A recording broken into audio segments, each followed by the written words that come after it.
너무 너무 잘하세요. 감사합니다. 아멘입니다. 네.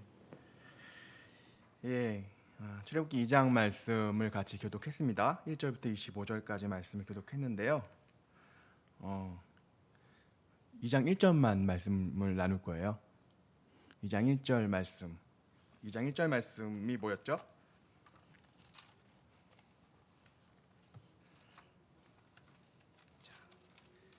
2장 1절 말씀. 레위 가족 중 한 사람이 가서 레위 여자에게 장가들어. 이것이 우리 오늘 말씀의 핵심입니다. 출애굽기 2장의 말씀은 이스라엘의 지도자 모세의 태어남에 대해서 이렇게 밝히고 있습니다. 모세는 1절에서 우리가 읽었던 바와 같이 레위 지파의 사람입니다. 말씀은 그가 레위 지파가 아닐 가능성에 대해서는 전혀 남겨놓지 않고 있죠. 100% 레위 지파라고 말하고 있습니다. 레위 가족 중 한 사람이 레위 여자에게 장가들어서 태어난 사람이 모세다라고 말씀하고 있는 것이죠. 그냥 그렇지, 그냥 그렇구나 하고 그냥 넘어갈 수도 있겠지만 하나님은 왜 하필 야곱의 이스라엘의 다른 여러 지파가 있지 않습니까? 여러 12지파가 있는데 그 모든 지파를 제껴두고 레위 지파에서 이스라엘의 구원자가 태어나도록 한 것일까요? 왜 그런 것일까요? 궁금하지 않으십니까? 궁금하십니까? 감사합니다. 창세기를 차분히 읽고서 넘어오신 분들이라면 조금 이 레위 지파에서 이스라엘의 구원자가 태어나는 것이 좀 어색하게 느껴질 수 있습니다. 그렇지 않습니까? 이스라엘의 구원자는 요셉의 아들 에브라임 지파를 통해서 나오면 가장 합당할 것 같습니다. 이미 요셉이 애굽의 총리가 되어서 70명의 그 야곱의 일가를 애굽으로 인도하여서 고센 땅에 정착하게 함으로써 오랜 기근과 흉년 속에서 그들을 구원하였던 그러한 이야기가 창세기에 있으니 요셉의 지파, 에브라임의 지파에서 모세가 태어났다면 참 어울리는, 그렇게 창세기와 출애굽기가 잘 연결되어질 것 같은 그러한 느낌이 듭니다. 아니면 야곱의 셋째 유다는 또 어떻습니까? 애굽의 총리 요셉의 그 계획으로 잡혀있던 그 시므온을 구하기 위해서 야곱의 막내 아들 베냐민을 책임지고 데리고 갔다가 안전하게 돌아오겠노라고 아버지 야곱과 약속하였고, 만일 이 일이 녹록하지 못하다면 스스로 애굽의 포로로, 종으로 담보가 되겠노라라고 하는 그 헌신의 모습을 보여주었던 그 유다의 자손 중에서 모세가 태어나는 것이 레위 지파에서 태어나는 것보다 훨씬 아름답지 않겠습니까? 창세기 49장에서 야곱은 요셉을 향해 축복하기를 샘 곁에 무성한 가지이며 야곱의 전능자의 손에 힘을 입을 것이고 하나님이 도우실 것이고 형제 중에서 뛰어날 것이고 하늘의 복과 땅의 복을 받을 것이라고 모든 좋은 것은 다 붙여서 축복을 해주었습니다. 유다에게는요, 사자 새끼라고 합니다. 그 누구도 유다를 범할 수 없다라고 합니다. 실로가 오시기까지 모든 백성이 복종할 것이다 라고 또한 축복하고 있습니다. 특히 포도나무와 포도주의 상징으로 축복하고 있는 그러한 말씀이 있는데요, 예수님을 떠오르게 하고 생각하게 하는 그러한 축복이 유다의 축복 가운데 있습니다. 그런데 모세는 이러한 요셉이 아니고 유다가 아니고 레위의 후손으로 태어났다라는 것입니다. 창세기 49장의 5절부터 7절까지에 있는 레위에 대한 야곱의 유언을 한번 읽어드리겠습니다. 시므온과 레위는 형제요, 그들의 칼은 폭력의 도구로다. 내 호나 그들의 모의에 상관하지 말지어다. 내 영광아 그들의 집회에 참여하지 말지어다. 그들이 그들의 분노대로 사람을 죽이고 그들의 혈기대로 소의 발목 힘줄을 끊었음이로다. 그 노여움이 혹독하니 저주를 받을 것이요 분기가 맹렬하니 저주를 받을 것이라. 내가 그들을 야곱 중에서 나누며 이스라엘 중에서 흩으리로다. 그냥 무슨 내용인지 모르고 듣기만 해도 별로 아름답지 않은 말씀인 것처럼 그렇게 들려지지 않습니까? 야곱, 이스라엘이 시므온과 레위에 대해서 이러한 저주를 하는 이유는 아시는 것처럼 디나의 사건, 딸 디나의 사건 때문입니다. 창세기 34장을 보면 야곱의 딸 디나가 그들이 머물고 있는 그 땅을, 세겜 땅을 구경하러 나갔다가 히위 족속 하몰의 아들, 그 땅의 추장 세겜이라는 자에게 강간을 당하는 사건이 벌어집니다. 세겜이 그가 강간을 하고 난 다음에 디나를 사랑하게 되어서 자신의 아내로 달라고 요구를 하고 있는데요. 마치 그러한 것이, 그렇게 나에게, 그 세겜에게 아내로 주는 것이 서로가 이 땅에서 함께 살아가는데 좋을 것이다 라는 식으로 그렇게 이야기를 풀어갑니다. 이러한 이야기를 들은 야곱의 아들들이 분노했습니다.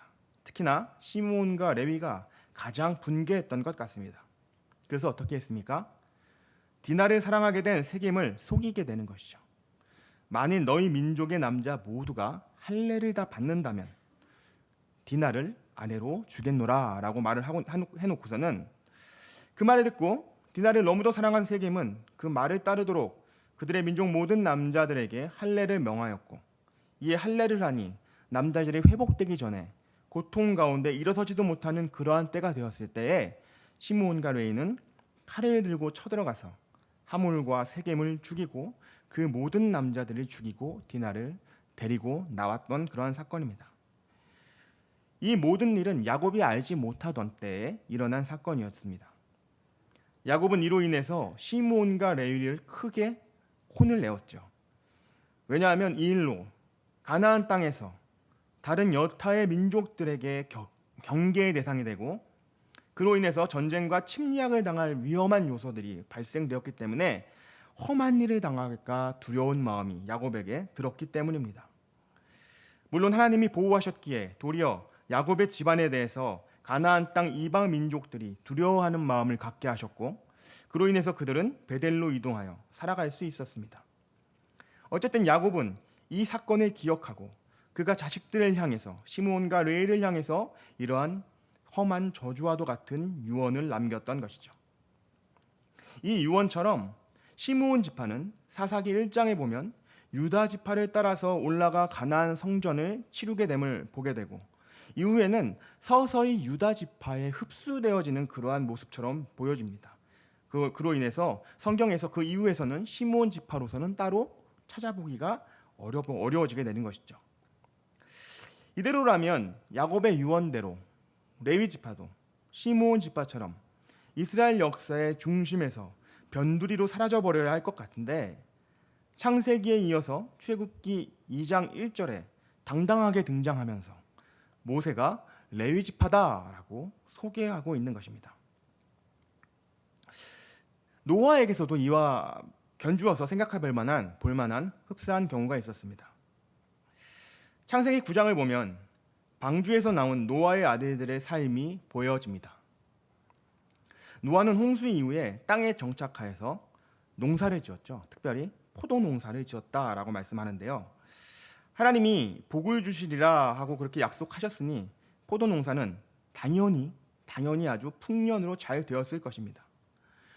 온 세상이 홍수로 인해서 폐허가 되었지만 때가 되어 모든 물이 강으로, 호수로, 바다로 모이고 질퍽질퍽했던 그 땅들이 해와 바람, 하나님의 그 손길, 그 섭리 속에서 깨끗해지고 풍성하게 다시금 질서 있게 정리되어 감을 보면서 즐거운 마음으로, 감사하는 마음으로 그렇게 노아는 농사를 지었고 풍성한 결실을 맺을 수 있었습니다.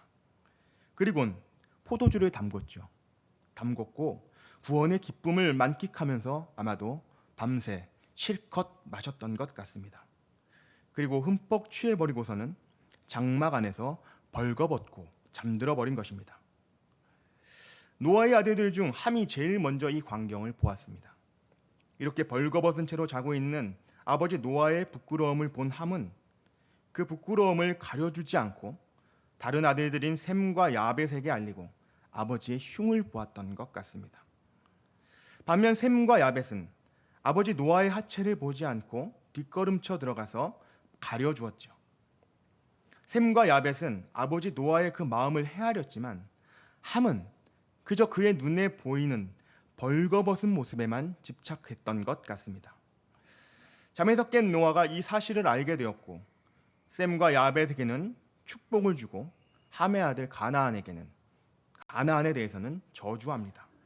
가나안은 저주를 받아 그의 형제의 종들의 종이 되기를 원하노라라고 말을 하고 있는 것이죠. 이 말씀처럼 가나안은 어찌 되었습니까?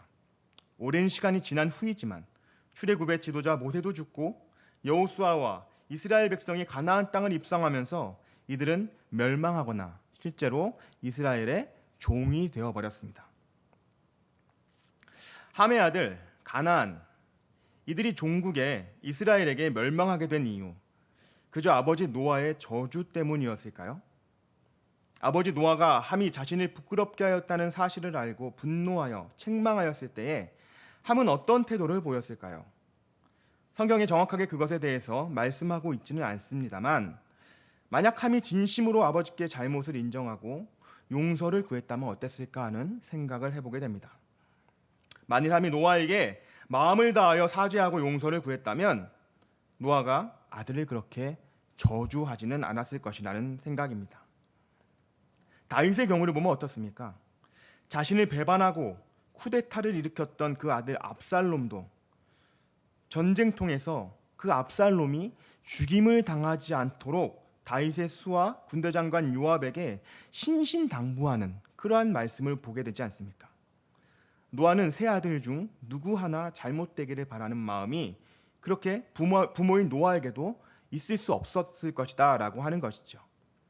당혹스럽고 부끄럽고 아들이란 녀석이 아버지를 보호하지 않았으니 크게 분하여 책망을 하였지만 정말 그렇게 하나님 앞에 저주받기를 원하지는 않았을 것이라는 말씀입니다.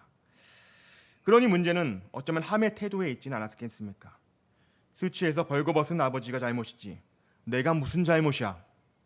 어떻게 아버지란 사람이 아들에게 그렇게 심한 저주를 할 수가 있어? 그렇게 생각하면서 도리어 아버지에 대한 적대적인 감정으로 치닫게 되진 않았을까 생각해 봅니다. 그렇게 되니 아버지 노아가 섬기는 하나님, 그 여호와 하나님을 섬기는 것도 점차 싫어하게 됩니다. 화해하지 않고 용서하지 않고 아버지와 아들의 관계는 점차 뱉어진 저주의 말들로 인해서만 멀어지고 적대 관계가 되어버리니 결국에는 어떻게 된 것입니까? 함의 자손 가나안은 우상의 풍조를 따르는 민족들을 이루어서 살게 된 것이고 하나님의 심판의 때에 먼 훗날 이스라엘이 여호수아를 필두로 가나안 성전을 치르는 그 과정 속에서 멸망을 당하거나 종이 되게 되는 것입니다. 여러분들은 어린 시절에 집에서 부모님께 칭찬을 많이 들으셨나요? 아니면 책망을 많이 들으셨습니까? 아이들 입장에서는 내가 잘못한 것은 맞지만 부모님이 혼내는 것이 너무 과하다라고 느낄 것 같습니다. 전 항상 그렇게 느꼈던 것 같습니다. 부모님의 입장에서는 도대체 몇 번이나 말을 해주고 알려주었는데도 똑같은 실수를 반복하니? 라고 생각할 때가 많은 것 같아요. 제가 요즘 사춘기에 접어드는 아들을 키우다 보니까 점점 어려움이 많습니다. 제 아들이 농구를 좋아해요. 농구하는 걸 좋아하는데요. 친구들이랑 농구를 실컷 하고 와서는 오늘 되게 멋있는 슛을 성공시켰다고, 그리고 자신이 패스도 잘한다고, 어시스트를 굉장히 잘한다고, 내가 없으면 우리 팀은 이길 수가 없다고, 그런 이야기를 저에게 물어보지도 않았는데 신나게 합니다. 저는 좋은 아버지가 못 되는 것 같아요. 그렇게 잘했다고 이야기를 하면 대단하구나, 내 아들 정말 대단하구나 이렇게 인정해주면 참 좋아라 할 것 같은데 웃음이 나와요. 왜 웃음이 나올까요? 저 어렸을 때랑 허세 부리고 잘난 척하는 게 똑같아서 어쩜 저렇게 똑같냐며 콩 심은데 콩 나는구나 그런 생각이 들어서 좀 탄식하면서 웃음이 나오는 겁니다. 그런데 그러던 어느 날 아들이 저한테 그러는 겁니다. 아빠는 기본적으로 날 무시해. 정말 잘하는 것들을 이야기해도 인정을 안 해줘. 그렇게 말을 하는 겁니다. 속으로는 깜짝 놀랐습니다. 아, 이러면서 아버지랑 아들 사이가 안 좋아지는 거구나. 그런 생각이 들어서 아니다. 아빠는 널 무시하는 게 아니고 사랑하는 아들이 말하는 투나 생각하는 거나 그런 게 너무 아빠를 닮아서 그냥 웃은 거야. 응? 아빠는 널 절대 무시하지 않아. 사랑하지. 이렇게 말을 해줬습니다. 다음날 퇴근하고 집에 가는 길에 아이스크림 할인점에서 15,000원짜리 15,000원어치 다양한 종류의 아이스크림을 사가지고 들어갑니다. 그럼 아들이 말해요. 웬일로 사달라고 하지도 않았는데 아이스크림을 다 샀어. 그렇게 하면 제가 또 다 알지 네 마음을 내가 이러면서 이렇게 접근을 하는 겁니다. 그리 말해주면 또 혼자 더 좋다고 씩 웃고 아이스크림 뭐 하루에 몇 개씩 먹는지 모르겠습니다. 제 생각이지만 아들이 아직까지는 크게 엇나가지 않고 잘 지내고 잘 자라고 있는 것 같습니다. 언제나 책상이 정리되어 있지 않아서, 옷과 양말을 빨래통에 제대로 넣어두지 않아서, 괜히 시무룩해서 아무 이유 없이 아빠한테 친절하지도 않고 툴툴거리는 그러한 일들이 있을 때마다 때마침 저도 컨디션이 별로 안 좋고 여러 가지 일들을 생각할 때 스트레스를 받고 있는 중에 아들의 그러한 행동이 눈에 거슬리면 홧김에 크게 야단을 치고 아들의 자존감에 상처를 입힐 만한 말들이 튀어나올 때도 있었지만, 그래도 가정 예배를 드리고 마음을 나누고 함께 기도하는 시간을 갖는 것이 아들이나 제가 더 안 좋은 방향으로 치닫지 않도록 붙들어 주는 것 같습니다. 하나님도 이스라엘 백성들을 얼마나 애지중지하셨습니까? 신명기 27장에 보면 광야 생활을 마치는 가운데 하나님은 이스라엘 백성에게 복과 저주에 대해서 선포하십니다. 그리심산과 에발산, 그곳에 그리심산에는 시므온, 레위, 유다, 이사갈, 요셉, 베냐민 지파를 그 산 앞에 세우시고는 하나님의 법에, 하나님의 그 말씀에 순종한다면 이스라엘 백성에게 하나님은 복을 주시는 분이라는 것을 너희들이 알게 될 것이다 라고 말씀을 하시고요. 또 에발산에는 루벤, 갓, 아셀, 스불론, 단, 납달리 지파를 세우시고는 반대로 하나님의 말씀과 그 법에 불순종한다면 이스라엘 백성에게는 저주할 것이고 심판하실 그러한 하나님이 되실 것이다 라는 것을 말씀합니다. 특별히 어떤 지파를 더 사랑해서 그리심산에 세우거나 미워서 에발산에 세우신 것이 아니고 축복과 저주 둘 다 하나님의 입장에서는 복을 주기 원하시기에 말씀하시는 것임을 알도록 하는 것이죠. 저와 여러분의 삶 속에 듣기 좋은 말, 칭찬, 또 듣기 싫은 말, 책망하는 소리들이 들리십니까? 노아의 아들 함과 같이 반응하지 말고 이삭의 아들 에서와 같이 행동하지 않으며 하나님은 우리에게 복을 주시기 원하시는 분임을 믿음으로 살아낼 때에 승리할 수 있음을 기억하는 저와 여러분 되시기를 원합니다. 빙빙 돌아서 다시 모세의 이야기로 들어갑니다. 잊으셨을까 봐 다시 말씀드리면 창세기 49장에서 야곱, 즉 이스라엘의 저주를 받은 레위의 후손으로 이스라엘의 구원자 모세가 태어났을까 하는 것입니다. 하나님은 야곱의 유언을 그렇다면 성취하시지 않으신 건가요? 그렇게 생각될 수 있겠지만 그렇지 않습니다. 하나님은 야곱의 유언을 온전히 성취하셨습니다. 사람의 생각으로는 저주를 받은 레위 지파에서 이스라엘의 지도자, 이스라엘을 이끌 영도자가 나올 수 없는 것이라고 그렇게 생각할지 모르지만 하나님의 섭리 속에서는 그렇지 않다라는 것입니다. 하나님은 부족한 인생의 생각과 계획들을 모두 아시며 그 모든 것들을 합력하여서 선을 이루시는 분이시기 때문입니다. 하나님은 순도 100%의 레위 지파인 모세를 부르셨습니다. 그리고 그를 통해서 애굽에서 이스라엘 민족을 출애굽하도록 인도하셨습니다. 또한 광야에서도 하나님의 말씀을 받으며 레위 지파로 하여금 성막에서의 모든 일을 관장하고 순종함으로 따르도록 하였습니다. 아버지 야곱의 뜻에 거슬려 가장 큰 사고를 쳤던 레위이지만 출애굽 시기에는 그 누구보다 하나님의 말씀에 순종하는 자리로 그 후손들을 부르셨다는 것입니다. 하나님은 모세가 가나안 땅에 들어가는 것을 막으셨지요. 민수기 20장에 보면 모세가 물이 없으므로 또다시 불평하는 이스라엘 백성들에게 무리바 반석에서 하나님의 말씀에 따라서 물을 내면 하나님이 그렇게 하나님의 거룩함을 드러내기 위해서 물을 명령하신 대로 그저 물을 내면 되었는데 반역하고 불평하고 도무지 믿지 못하는 백성들의 모습에 실망하여서 분을 품었는지 무리바 반석을 2번 내리치면서 모세 자신의 혈기를 드러냄으로 인해서 하나님의 거룩하심을 가리웠기에 하나님은 모세와 아론에게 가나안으로 들어가지 못하도록 막으신 것입니다. 신명기 말씀을 보면 모세가 가나안에 들어가고 싶어 했던 마음이 드러납니다. 2번, 3번 걸쳐서 가나안에 들어가고 싶은 그 마음을 하나님 앞에 모세가 표명하였지만 하나님은 끝까지 그만해도 족하니 이 일로 다시 내게 말하지 말라라고 잘라버리십니다. 단 한 번의 실수로 이렇게까지. 어쩌면 모세에게 이런 마음이 들지는 않았을까요? 광야에서 고생이란 고생은 다 하고 이제 가나안을 입성하는 영광은 얻지 못하는 그를 위로하기 위해서였는지 모세가 생을 다하기 전에 느보산에서 장차 이스라엘 백성들이 얻을 가나안 땅을 하나님은 바라보도록 해 주십니다. 만약에 하나님이 모세가 가나안 땅으로 들어가게 하시고 가나안 성전을 치루어서 땅을 얻고 분배하게 하셨다면 어떻게 되었을까라는 생각을 한번 해보았습니다. 아마도 모세의 의지, 모세의 생각과는 상관없이 이스라엘 백성들은 모세를 땅을 얻고 영토를 얻었으니까 왕을 삼고자 하였을 것입니다. 모세는 왕이 되고 아론은 대제사장이 됩니다. 그렇다면 레위 지파는요? 이스라엘 12지파 중 어느 지파에도 비할 수 없는 핵심 지파가 되겠죠. 권력의 중심에 서게 되는 것입니다.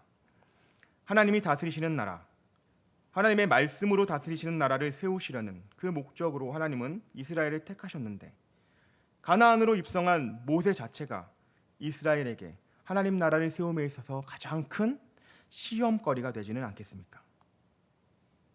모세가 가나안 땅에 들어갔다면 어쩌면 레위 지파들은 흩어지지 않고 모세의 주변에 모이고자 했을지 모르겠습니다. 가장 좋은 땅을 얻고자 했을지도 모르죠. 가나안 땅 가장 좋은 곳, 그 중심부에 성막을 두고 그곳에서 제사를 집례하고 다스리며 권력화되었을지 모른다는 것입니다. 그러나 이것은 하나님의 뜻이 아닙니다. 하나님은 레위 지파를 흩으신다고 말씀하셨습니다. 땅도 없이 나머지 땅을 얻은 지파들에게 종속되어서 각각의 지파의 땅에서 흩어져 거주하게끔 하신 것, 자신들 스스로 생존을 위한 활동을 할 수 없도록 막으시고 오직 그들이 속한 지파 안에서 살아가도록 하신 것, 그저 그러한 레위 지파를, 그 레위 지파의 존재를 곁에 둠으로 인해서 나머지 다른 지파들은 그 레위 지파를 존재, 그 옆에 있는 그 존재들을 통해서 항상 출애굽을 기억하게 되고 하나님이 인도하셨던 그 역사를 기억하게 되고 광야에서 하나님을 섬기고 예배하였던 그 시간들을 기억하게 하는 것이 바로 하나님의 뜻이시고 섭리라는 것입니다. 레위 가족 중 한 사람이 가서 레위 여자에게 장가들어 그들에게 태어난 레위인 모세를 통해서 이스라엘의 출애굽과 하나님 나라의 연단의 과정을 맡기신 것은 이렇게 보니 하나님의 뜻을 이루어가는 최선의 선택이 됨을 깨닫게 됩니다. 야곱의 저주로 인하여 별 볼 일 없이 그저 사라져버릴 레위의 후손들이라고 생각되었지만 하나님은 그 저주마저도 하나님 나라의 가장 큰 선으로 바꾸실 수 있는 분임을 알게 되는 것이죠. 저와 여러분의 삶 속에 어떤 축복이 있었고 또 어떤 저주가 있었습니까? 누군가의 정죄와 비방을 듣게 되었을 때 어떻게 반응하고 살아오고 또 살아가고 계십니까? 아무도 주목하지 않는 베들레헴의 한 마구간 구유에서 우리 주님이 오셨습니다. 처녀인 마리아의 몸에 잉태되어 오신 예수님인데 마태복음 13장에는 고향 친척들조차도 예수님을 인정하지 않았고 배척하였다라고 말씀합니다. 누구보다 하나님의 말씀에 정통하다고 자부하던 바리새인과 서기관들, 대제사장이라던 자들의 그들에게 저주와 공격을 당하셨습니다. 그러할 때에 예수님은 어떻게 반응하셨습니까? 예수님은 그저 하나님의 말씀의 자리에 있었습니다. 낮은 곳에서 하나님 나라를 전하기 위해 가르치시고 고치시고 귀신이 쫓아내시고 먹이셨습니다. 비방과 저주에 주목함이 아니라 하나님의 부르심의 그 마음을 고정하시고 말씀 앞에 순종하는 그러한 삶으로 나아가셨기 때문에 마치 모세가 가나안 땅에 입성하고픈 그 소원을 목전에 두고도 이루지 못하였지만 그의 헌신을 통해서 여호수아와 이스라엘 백성이 하나님 나라를 이루어갈 수 있도록 길을 열어주었던 것처럼 비록 땅에서 십자가 죽음의 고통의 자리에 처하셨지만 부활하셨고 하나님의 구원을 완성하시어 우리로 하나님 나라의 백성이 되는 길을 열어주신 것입니다. 저와 여러분도 하나님의 부르심에 주목하는 삶이 되기를 소망합니다. 나를 미워하고 시기하고 저주하는 그 어떤 소리에 마음을 빼앗김이 아니라 설령 그 모든 비난과 정죄함이 합당한 것이라고 하여도 그로 인하여서 좌절하고 낙심하는 것이 아니라 이러한 시간들을 통해서 하나님이 역사하시고 선하신 일을 행하실 것임을 믿음으로 붙들 수 있기를 바랍니다. 하나님의 심판은 심판을 위한 것이 아닙니다. 하나님의 저주는 저주를 위한 것이 아닙니다. 언제나 하나님은 돌이키기를 원하시고 축복의 자리로 인도하시기를 원하십니다. 그 인도하심을 사모함으로 하나님의 영원하신 섭리 속에서 하나님 나라의 축복을 누리는 모든 주의 자녀들의 되시기를 이 시간 간절히 소망합니다. 기도하겠습니다. 거룩하신 하나님, 주님의 말씀을 듣고 온전히 분별할 수 있는 지혜를 주옵소서. 믿음 안에 거할 때에 주님은 우리에게 구원의 기쁨을 허락하시는 분인 줄 믿으며 비록 연약하여 넘어지고 실수할지라도 그로 인하여 혹여 비난을 받고 정죄당한다 할지라도 우리 주님의 이 땅에서의 삶의 자리를 기억하며 다시금 일어날 수 있도록 예수 닮기를 소망하며 승리할 수 있도록 인도하옵소서. 사랑이신 예수님의 이름으로 기도드립니다. 아멘.